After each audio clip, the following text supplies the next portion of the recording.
Let's make some small and tiny bloom blocks. Welcome back to the My Little Adventure Quilt Sew Along. My name is Leslie and we're going to make a bunch of these little guys. We're going to make 5 small bloom blocks and 5 tiny bloom blocks.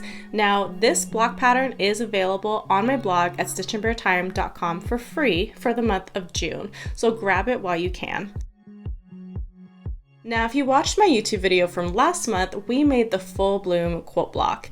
And yes, the blocks this month are pretty similar to that, except this month we're making the baby versions of them, and we get to make a lot of them. So have fun chain piecing. This will speed up the process to make all these little, small, tiny bloom blocks that we need to make, and it's gonna make your quilt look super colorful the more colors that you choose. Now we need to make sure that we're pinning when we sew these 2 pieces together and pointing out the 2 areas that definitely need to line up in order for your flower to look like a flower.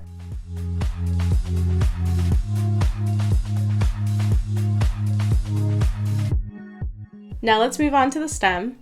This is going to be some pretty easy sewing. We're just sewing together some rectangles, and I pressed everything to the side from here on out.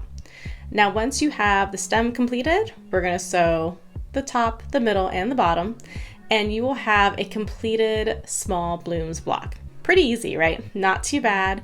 And don't forget, we need to make 5 of these, so you're going to end up with quite a few small bloom blocks.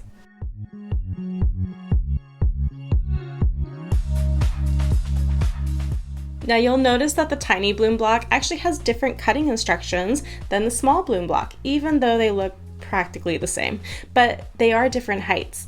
So just keep that in mind. We are going to make 5 of these as well.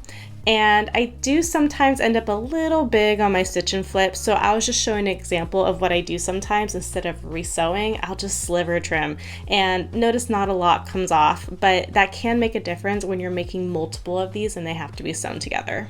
Otherwise, this block goes together the exact same way as the small blooms, and as a result, you have a bunch of little flowers to make a whole garden in the My Little Adventure quilt.